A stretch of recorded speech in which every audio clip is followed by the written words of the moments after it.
Hello and welcome into another episode of Cheerful by Choice. I'm so excited to have you here today. Today, we are talking about fears and changing our mindset and what we can do about it, especially when there's like things that we just cannot control. For example, cancer. We can do so many things about exercise and making our body work better and things like that. But really, what can you do when someone says they have cancer? And I have been touched by this in my life. My brother passed away from colon cancer. He was only about 30 years old, and it was pretty scary. And oh my goodness, there's like nothing you can do about it, right? So we do have a solution, or at least something to help us deal with that fear. And it's coming to us from our special guest today. Our special guest today, Sarah Ariaudo. She has been working with cancer patients for a long, long time and developed this program and different ways to deal with the mindset and all the things that come up when you feel like there's just no hope. And she's here to help us out with this and find that cheerful choice through something even like cancer. And Sarah, welcome into the show. I'm so glad you're here with us today. Thank you. I'm so glad to be here, Lydia. How did you get started in this realm of dealing with cancer? And then after that, you found that there was this missing piece that you've created a solution for. How did you get started? Tell us this path a little bit. So I started working in healthcare at 15. I was just answering phones and filing records. And I saw burnout, although it was not widely talked about way back when, from the physicians and nurses. So I knew I wanted to be of service and go into healthcare, but I didn't know what I wanted to be because the nurses and doctors were so exhausted, even way back when. So I ended up being an X-ray tech. I was 19, and I remember I was taking an X-ray of this gentleman who had stage 4 cancer. It was all over his body. He was frail. He looked like a skeleton with skin. And he asked me, how can I help you get the best image? And it stopped me in my tracks, because how can you help me? You have cancer. I'm here to serve you. Right. And, I worked in the ER and all sorts of things. And some of the people that came in were pretty much fine, right? They had broken a wrist or something. And they were complaining that I needed to do all the work. They were seeking of service, but in a way that was a poor me. And that gentleman always stuck with me. And I thought, I want to help people dealing with cancer. I want to work with these amazing people. And so that started the trajectory. I became a radiation therapist to treat the cancer tumors with high doses of radiation. I managed some cancer centers. I became a consultant to help with the processes. And then I realized, after 20 years of being in the field, that there is a lack of mental and emotional support for these people. That, we treat the physical body, but there's such a loneliness. And you mentioned fear. There's a fear of the unknown. Oftentimes, the people that I talk to, they're not necessarily afraid of dying, because we're all going to die at some point. They're afraid of not knowing who's going to take care of their kids, not knowing how the treatments are going to affect them, not knowing how they're going to pay for that bill once the treatment's done, and not knowing if it's going to work. So it's a lot of the unknowns. And what happens with that is we create our own story. Right. I don't know about you, but the stories that I create in my head are typically way worse than reality. They're way more exciting than real life. Way more. Yeah, and stressful, right? So, yes. So yeah, it's that fear of the unknown. And I used mindfulness in my own healing journeys and had such profound results. It changed my life. And I thought to myself, I don't even have a chronic illness. I'm not even really that sick. And I had such an amazing transformation. Who could use this more than anyone? The people that I work with every day, the people that are facing the unknown every day and dealing with cancer and feel so lonely because no one really understands their journey. I mean, supportive family and friends are amazing, but none of us really know what that person's going through. And then they see us continuing to live our lives, posting on social media or going on vacation or complaining about being cut off in traffic. And they're sitting here like, I have cancer. What are you complaining about traffic for? I wish that was my only problem. So really trying to bridge that gap. Yeah. Gosh, I remember when my brother had his cancer, and we found out when he was the stage 4 already. And so we had less than a year. I think it was 6 or 7 months from when he was diagnosed till he passed away. And the radical transformation and humility and what things really were important, like being cut off in traffic or not, just did not matter anymore. And now that it's in the past, getting cut off in traffic is a little more prevalent because we're not right in it. And I think that perspective, it's so important to remember and keep that perspective that we never know anybody else's situation. And I want to point out one thing because it really touches my heart. The gentleman that just asked when you were very first taking his x-rays, one person can change so much. And all he did was ask how he can help you. And oh my goodness, look at all the stuff that he's done now because of that one moment and the ripple effect of what you've been able to do and all the lives that you're able to touch. I love remembering, and sorry, my eyes are starting to water already. I'm feeling the same, unexpected, but yes, it's so powerful.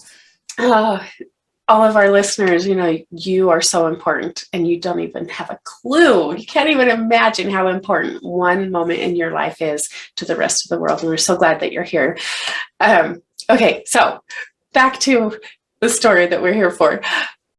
How did this mindfulness play into your choosing to be cheerful? Was there a moment that you were like, I just really need to choose this? And was it related to your working with cancer patients? So there was a moment, and it's not related. I'm one of the few people that I've met over the past couple of decades that did not have a personal connection with cancer that made me go into the industry. So I really do think it was that gentleman, and I didn't think about it that way until you just said it right now, how he inspired me to follow that path. So I guess that was my connection. In terms of choosing to be happy, I chose it very early on. I grew up with an alcoholic, abusive father, and my mom and sister are very similar, very, very kind people, but I saw how their kindness could be taken advantage of and how he treated them. And I was determined to not be treated that way. So I was determined to not let his actions and behaviors and attitudes control me. So I guess I chose control, which now makes sense why I'm kind of such a control freak. But I chose that early on, that I was not going to let him define it. And so I chose to be happy. And I've almost annoyingly so, I find, the positive or opportunities in situations. And it's really helped in some areas. And then it's taken a lot of self-work to release some of that control and to just be present and to integrate the mindfulness in my own life, because you can't control everything. And that goes along with in the different research and studies that I've been doing. Forcing control can also lead to rumination and stress, which of course leads to the chronic illness and unhappiness. So it's been twofold. It's been great to try to find those silver linings and to choose happy, but then also be aware and allow myself to feel and process emotions that are not necessarily, joyful or cheerful, but are important as well.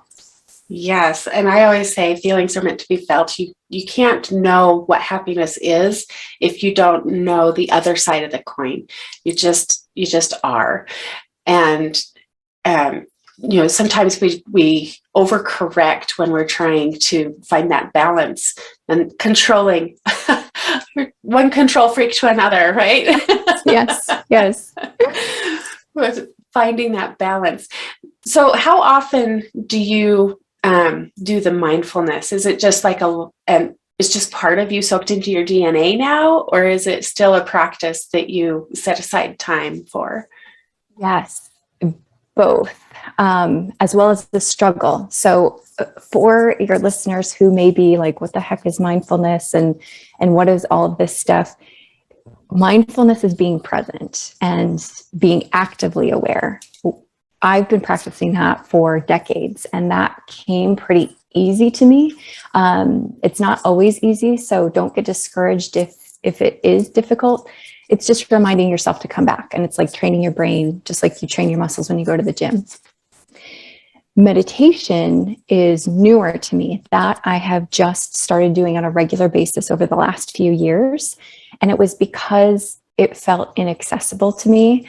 Being a control freak, being a perfectionist, a multitasker, a doer of all the things, to imagine sitting for 45 minutes and clearing my mind seemed impossible and really stressed me out, until I found that you don't have to clear your mind and you can find a style that works for you. There's not a one size fits all. And that has been extremely transformational in my journey to self-awareness and being happier.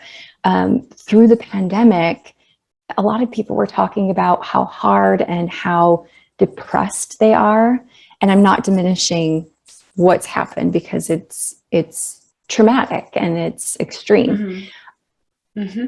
But I found peace with my regular practice because it helped me to recognize there's some things that I can control and change, and there's others I can't. And it helped me bring my focus to the areas that I can control and make an impact.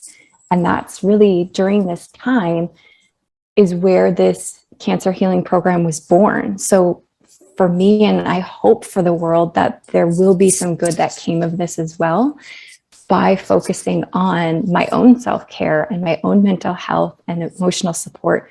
I hope to help millions, starting small, but I hope that that's the end result. Yes, and I am sure that with the ripple effect, you will reach millions, and over time. Yeah, I see this massive, massive movement coming from your ripple effect. So, couple of things you pointed out that are very, very important to note. There's a difference between mindfulness and meditation.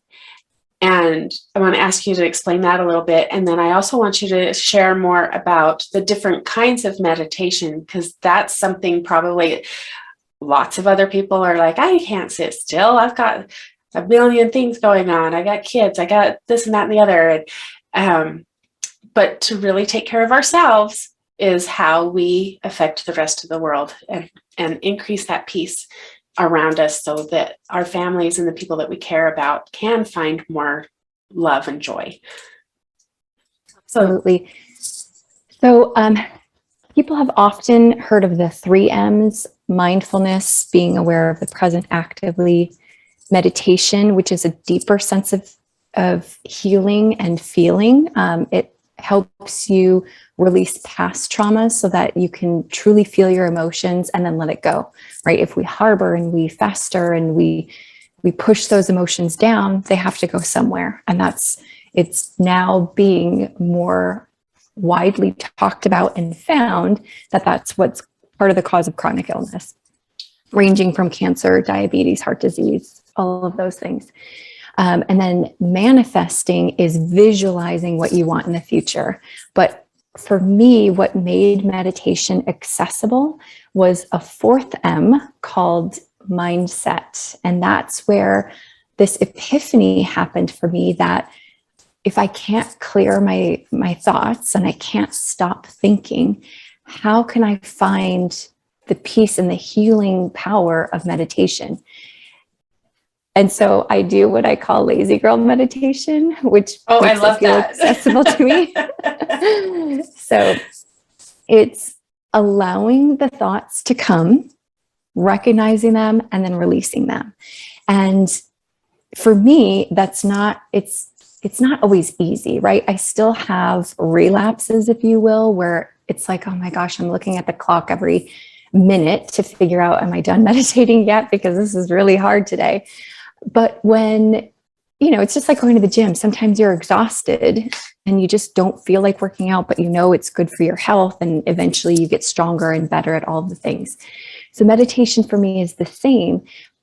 But instead of forcing things, I allow them to come. And sometimes when I'm having positive thoughts or I find myself imagining, my book taking off or my program being successful or the good that I can do in the world, I don't go away from those thoughts. I just let them come because it feels good. And for me, what's the harm in positive and good feelings? I let them flow. And sometimes it's ended up being a very productive day or inspiring week or whatever the case is.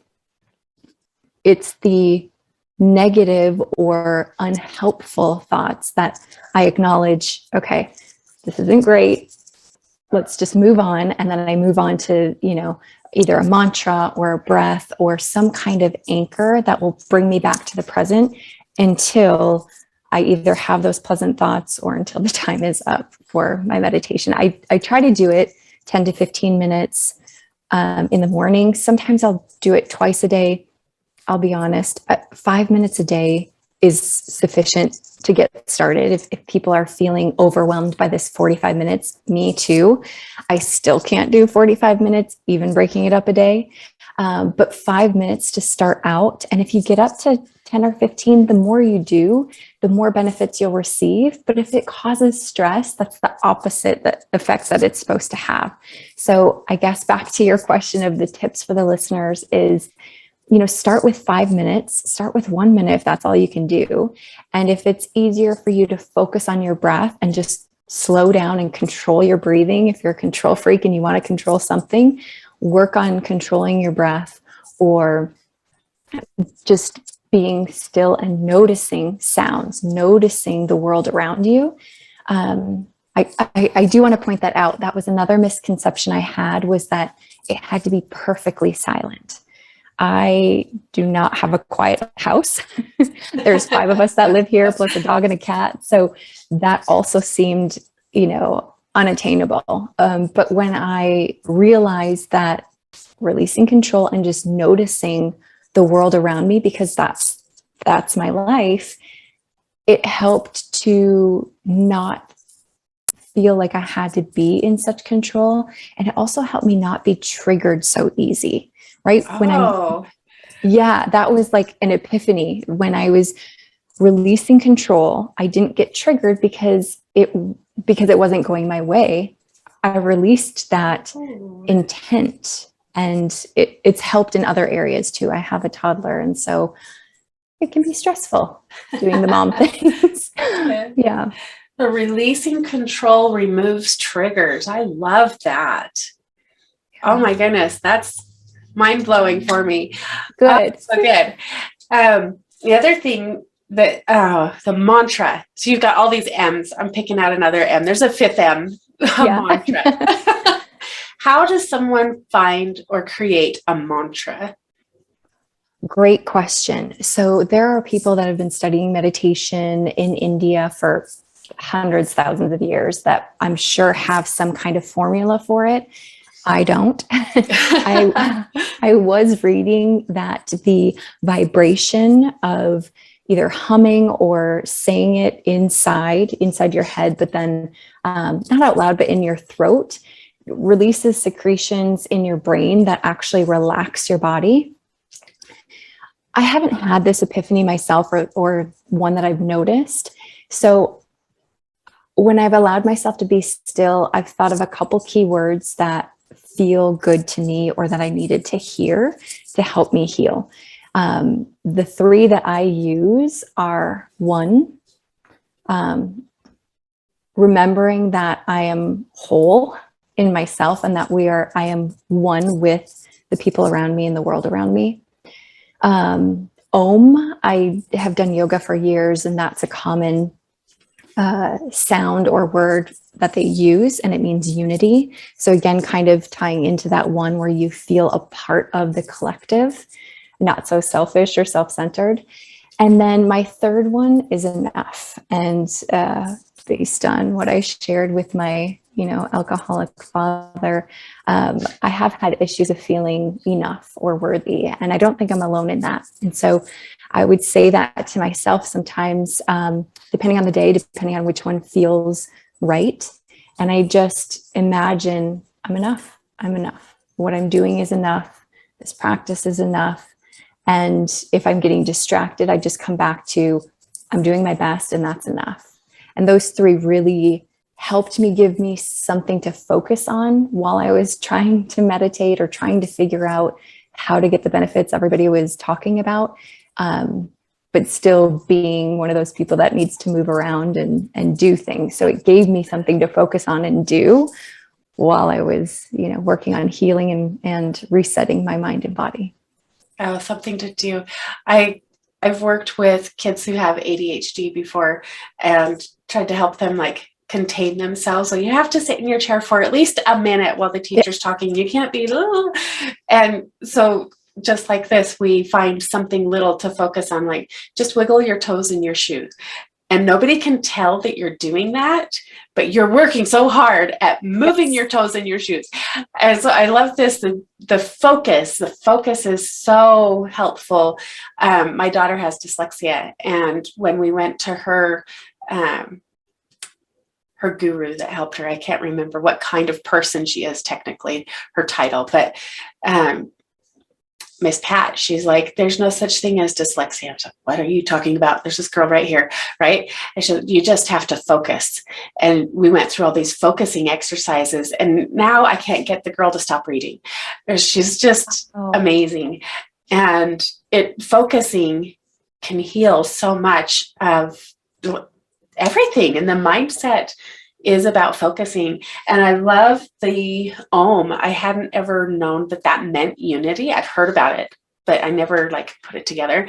And how interesting it is that we will, generally speaking, likely a lot of us will resist the meditation and the self-care in this time because we have other things we need to do. We need to take care of other people. We say we're not enough, we're selfish, all these things that get in the way of actually taking care of us. But the Om is about unity. It is about being one as a collective, and we've got to take care of ourselves if we're going to take care of anybody else. Absolutely. So I love that. Thank you so much for sharing that. Yeah. Okay. When did you, sorry, forgot my question for a second because I've got a little nose thing going on. I'm going to pause for a second. Okay, so I wanted to ask you, Sarah, when did you realize that this program was going to work? How did you first decide this was really, really going to be a thing for you? It was actually before I created it, if that makes sense. When I have been practicing mindfulness in my own healing journey, I was fighting a massive panic attack when I was having my daughter. I had a C-section, and I did not want a C-section. I had this whole grandiose plan, control freak, and I was breathing and using my mindfulness to get through it. And at the end, it only takes 35, 40 minutes from start to finish. Feels like forever. But the doctor went to wake me up. I'm like, oh, I've been awake. I'm fighting a panic attack here. And he's like, you are the calmest person I've ever seen in 30 years of practicing medicine. And I thought, oh, I should have been an actress then because it was so difficult. But that epiphany of how profound it was working. I mean, he thought I was asleep, and here I am trying not to jump off the table if I could feel my body. And after having my daughter and going back to the clinic and actively treating patients, daily, I would see the difference that was made with people that had their own mindfulness practice or positive mindset or something. And a supportive family and friend system helped, definitely. But it was the internal that made a huge difference. And what I was paying attention to without any official studies is it didn't matter as much what the diagnosis or staging was. It was really about the inner work that the person was doing. And so Oh, wow. Say that again. Yes. Say that again, because that's amazing. It's really the inner work that the individual is doing that makes a difference. And I actually have two stories from, if I may, from years and years ago that as I was witnessing this, it reminded me of the story. So I was in my early 20s treating these two women at the same time. Treatments usually take about 3 months, every day, Monday through Friday. People come in and we deliver radiation to the tumors. And there was one woman there that was diagnosed with glioblastoma multiforme, GBM. It's a very aggressive type of brain cancer. The prognosis for this is not very good, often 6 months or less. And most of us didn't think that she would make it through treatment. She came in every day with a smile on her face. And I was just in awe how she could be happy with this diagnosis and going through this treatment, especially in my early 20s before mindfulness was really part of my life. And I asked her, how are you doing this? What is your secret to this? And she's like, oh, honey, you just take one day at a time and you do what you can do. And I thought, okay, that's really good advice. I'm not really sure how that applies to your diagnosis, but sure. And during that same time, I was treating a woman who is in her mid to late 30s, very young, who had breast cancer, stage 0 in situ. If you're going to get breast cancer, it's the best one you can get. But she was so anxious every day. She was, during those 3 months, admitted to the ER multiple times. She had to have psychological counseling. She had to have all these extra resources, be medicated for her treatment because she got in her own head. And I'm not saying that it's not a scary thing. Absolutely it is. I'm not diminishing that at all. But the difference in the inner work and in the mindset between those two women made a huge difference in how they tolerated treatment and their outcomes. That woman gave herself such anxiety that she discontinued treatment. She didn't even finish. Oh. And yes, very, very sad, which of course then affects your prognosis. Whereas the woman with the brain tumor came in for her year follow-up. Prognosis was only about 6 months, and she came in for her year follow-up, happy as could be, in a wheelchair, couldn't really walk, but enjoying her life. And so fast forward, when I went back to the clinic and I was seeing the difference in people in their inner attitude and work and how is it affecting their life, I realized it's not really about how much time we have, it's about how we spend our time. Oh, wow. And I think that goes for all, not just those that are battling cancer, but if we can actually enjoy the time we have, does it really matter how much time it is? Oh, I love that. Yeah, the program was born, and hopefully that helps, anyone listening. So this program is really to help us use our time better, no matter how much we have. And yeah, we never know. You could get in a car accident, a meteor could fall out of the sky and land on you. Who knows, right? Absolutely.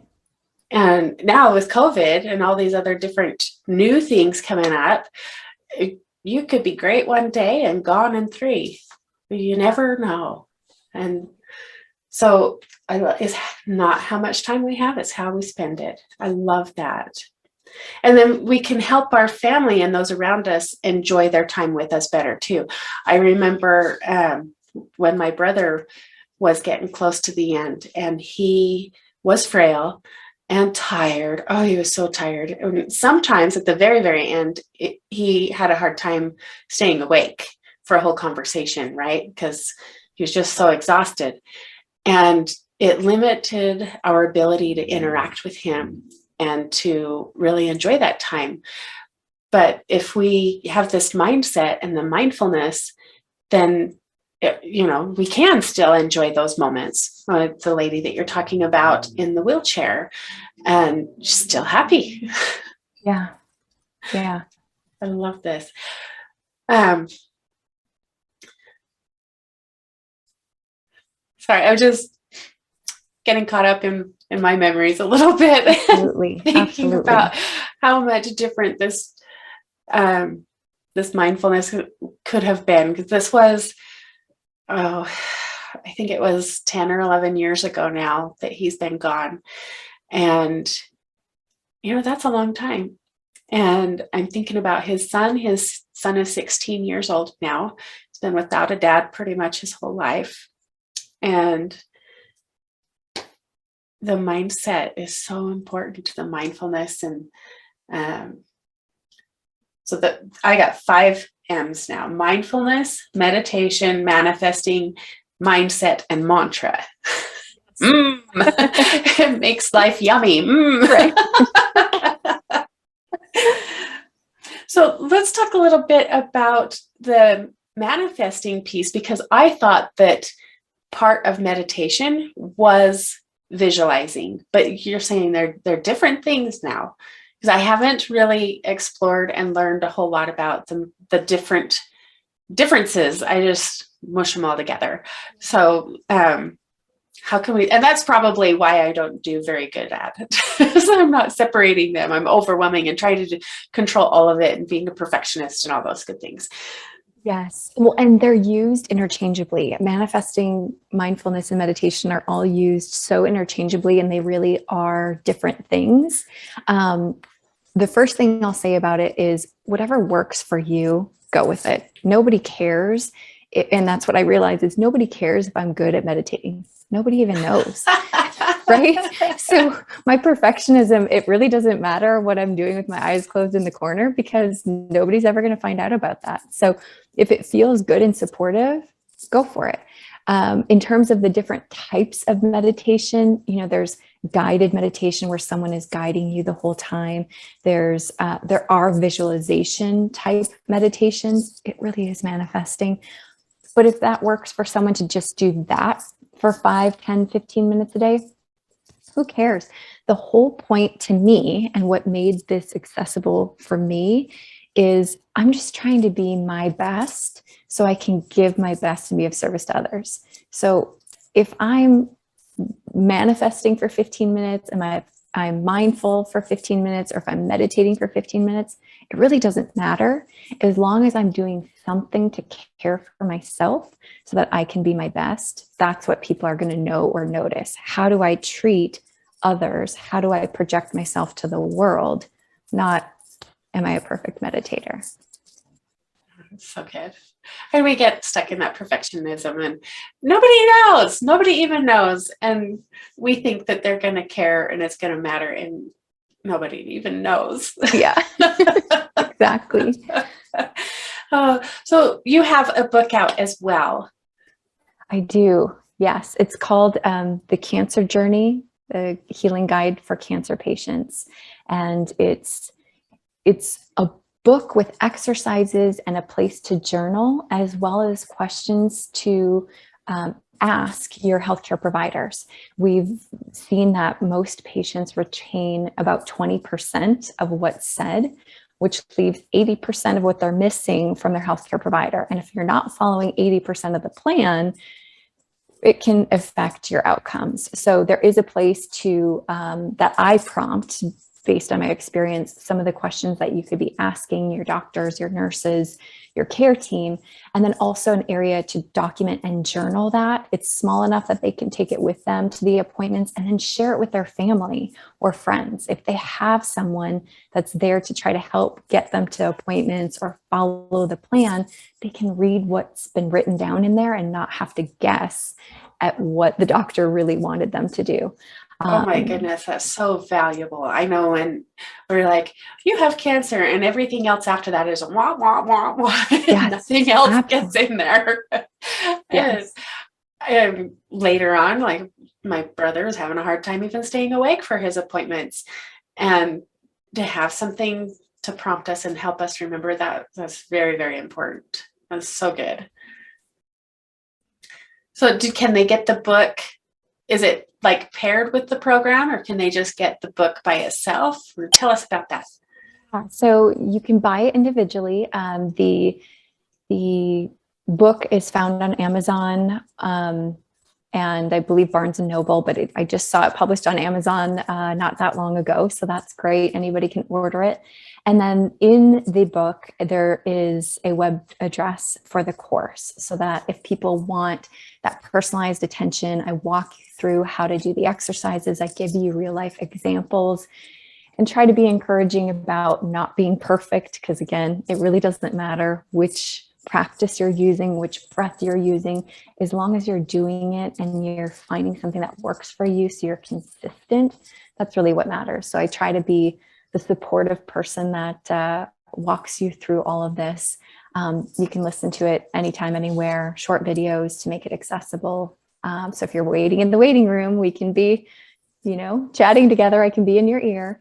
But the book, yeah, you can find on Amazon. Wonderful. Love that so much. I wish I had that. I mean, I wasn't going to all of my brother's appointments with him. His wife was, and she was really good, really good at knowing all the big words and stuff. But I think even still, she wasn't there all the time. And there's a little bit of interpretation. And if we had it all written down in words that we could all understand, she just had to say, feed him this shake. Right. I was like, I don't know what else we need to do, but and how have you seen, like, what are the results of the mindfulness? Have you seen other people getting the same results as you? I mean, obviously, right, but can you share one of those stories? Yeah, actually, just a couple days ago, I received a call from a friend that has had ovarian cancer twice in a couple of years.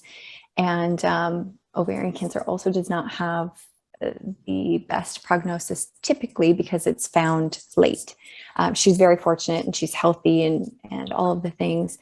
But her feedback it struck me and gave me goosebumps of how important that support is. She was hoping to have a baby, and she went in for a scan and found out that she had a tumor. And now not only is she not having a baby, she has cancer and has to go to surgery in the next week, and her fertility is gone. What a whirlwind of, trying to deal with the diagnosis and the emotions. And then all of a sudden it's just over, and there you are. Bye. We'll see you at a follow-up. Yeah. So her feedback really, really reiterated how important this is. I'm still human, and I still wonder, is this going to make a difference? And is this good enough? And is this what people need? And so having it firsthand from her, how powerful and important this type of resource is, really reinvigorated my mission. I'm actually trying to work with cancer centers to provide this for patients.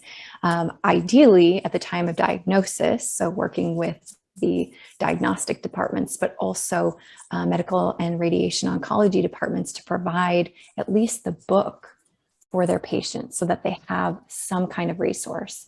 And then the program I've made very affordable, because I just want people to have the benefit. It's a passion project, and I just want them to get the help that they need. So beautiful. Yes. And we need that. And I can see when you're done having cancer, you get through it, how this can continue through the rest of your life. And your grandkids can benefit from you having this mindfulness, and just for generations, and that ripple effect, like we're talking about before, you can't even imagine the power of being able to have a positive resource and the extra support. I think sometimes we feel like, oh, we've got our family, oh, we've got the doctors, we've got these support things. But all of us as people and humans, we're stretched, and not just the one who's diagnosed with cancer, but the people around trying to support are also stretched. And I've seen in some cases where we hesitate and we're afraid of reaching out to other resources because we're not strong enough. If it's an extra weakness, we're already dealing with a weakness and a problem. And then to admit that we need more help than what's being offered, it just is hard. And it doesn't have to be hard. You could just go on Amazon and click the button and it doesn't have to be hard. And we make it, like you were saying earlier, we make the stories in our head so much scarier than they really are in real life. You just click the button and you get your resource and it's okay. And I don't know where I was going with that. I was just tangent there. No, but it's so true. And really, societally, we don't make it okay for people to ask for help. I mean, we barely make it okay to tell the truth of how we're doing. Someone asks, "How are you?" And they're halfway out the door, and all you're really allowed to say is fine. I mean, that's the acceptable answer. So Right. you're right. We are not encouraged to feel our feelings or to ask for support because it is viewed as weakness.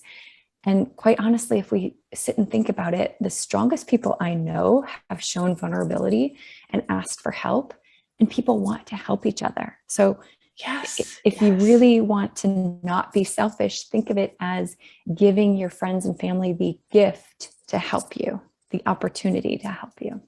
And we want to. We're always like, what can I do to help? Oh, nothing. Oh, I guess there's nothing. And then that can have the effect of like, well, I guess I'm not needed. I'm not wanted. There's nothing I can do. And it's so the opposite that we need each other. We so need each other. When I had our quadruplets and I had the two other boys, and the oldest was 4 years old and had all these 6 kids all at once, kind of all at once. And people ask me, how did you do it? I did not do it alone. There's no way. And if I had twins or even maybe triplets, I would have tried to do it myself, but I had to have that really steep learning curve. There's no way you can live this life without help. I surrender, right? And I remember being on bed rest and my friend came over and she's like, how are you doing? And she made me say the truth, right? She made me say, oh, I'm not fine. And she's like, you shouldn't be fine. You should be stressed. You should be crying. You should be upset. You need to feel your feelings. That was the first time I heard feelings are meant to be felt. And oh my goodness, I was like, yeah, feelings are meant to be felt. We need to be real here. Yeah. And that it's okay. And you're not alone in that, right? Right. And to reach out and accept the offerings. People want to help. We all want to help. To offer them the opportunity. I love that perspective. It's so good.